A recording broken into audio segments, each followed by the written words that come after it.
Les contrats et les conventions. Leçon 18.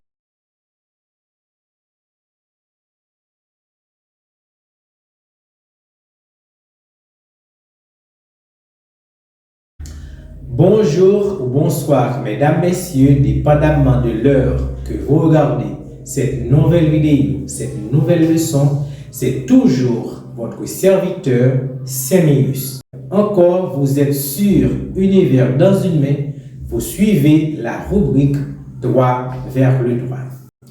Dans le monde du droit civil, les contrats et les conventions occupent une place centrale.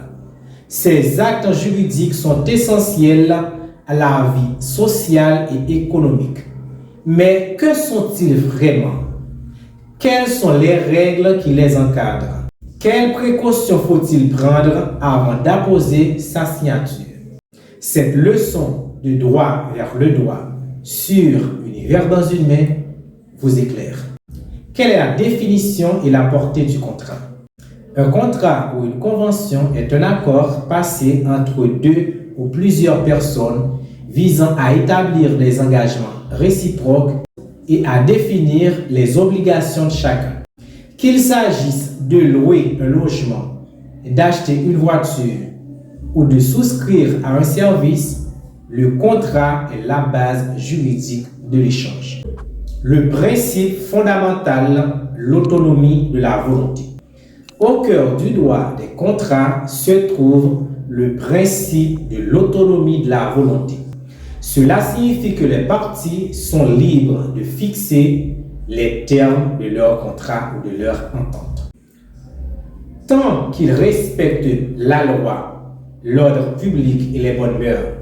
Autrement dit, on ne peut pas valider un contrat qui aurait pour objectif des activités comme le trafic de stupéfiants ou de prostitution. Quelles sont les conditions essentielles pour qu'un acte soit valide? Les conditions essentielles pour qu'un acte soit valide, on peut citer comme un objet licite et possible, la capacité juridique, le consentement libre et éclairé. Un objet licite et possible, le contenu du contrat doit porter sur quelque chose de réalisable et légal. Par exemple, une convention par laquelle une femme accepte de louer sa matrice pour porter un fœtus est nulle en Haïti, car le corps humain ne peut faire l'objet d'un contrat commercial. La capacité juridique. Seules les personnes capables juridiquement peuvent s'engager dans un contrat. Les mineurs, les personnes atteintes de troubles mentaux, les personnes déclarées inaptes par un tribunal ne peuvent signer un contrat valable. Le consentement libre et éclairé. Le contrat ne peut être valable que si les parties ont consenti librement, sans violence, ni contrainte, ni tromperie. Un contrat entaché de vices de consentement comme dol, menace, tromperie est susceptible d'annulation. Les formes des contrats. Les contrats peuvent prendre plusieurs formes. Consensuel, sous seing privé, authentique et solennel. Le contrat consensuel est basé sur l'accord verbal ou écrit des personnes. Le contrat sous seing privé est rédigé et signé par les parties sans la présence d'un officier public. Le contrat authentique est rédigé et signé devant un notaire. Le contrat solennel est réglé par de strictes formes comme pour un mariage ou une donation. Les contrats d'adhésion. Certains contrats sont dits d'adhésion.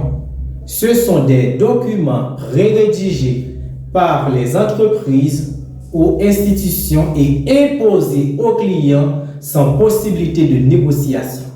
L'usager doit signer tel quel ou refuser le service. Par exemple, le contrat de la DINEPA, de l'IDH, des banques commerciales, des vendeurs de véhicules, etc. Ces contrats sont souvent rédigés en petits caractères, difficiles à lire, longs, techniques, voire incompréhensibles par un non-juriste. Remplis de clauses obligatoires et parfois abusives. Le véritable problème est le manque d'équilibre. L'une des parties ne participe pas à l'élaboration des conditions du contrat, ce qui rend ces contrats proches des pseudo-conventions, car le consentement y est purement formel.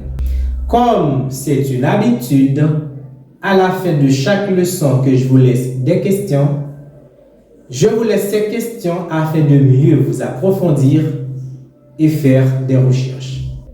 Qu'est-ce qu'un contrat ou une convention? En quoi consiste l'autonomie de la volonté? Quelles sont les conditions pour qu'un contrat soit valable? Qu'est-ce qu'un contrat d'adhésion? Pourquoi pose-t-il problème? Pourquoi est-il important de lire attentivement un contrat et même d'adhésion? Les contrats et les conventions font partie intégrante de notre quotidien.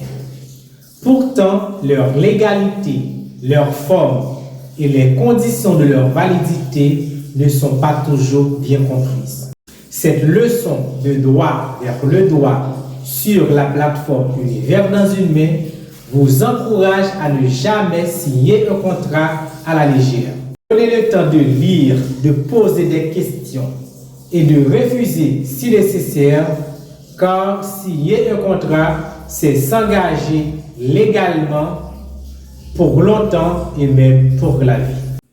Merci, mesdames, messieurs, d'avoir été des nôtres. Avant d'y aller, n'oubliez pas de liker, de partager, de s'abonner pour ne rien manquer à nos prochaines vidéos. À la prochaine.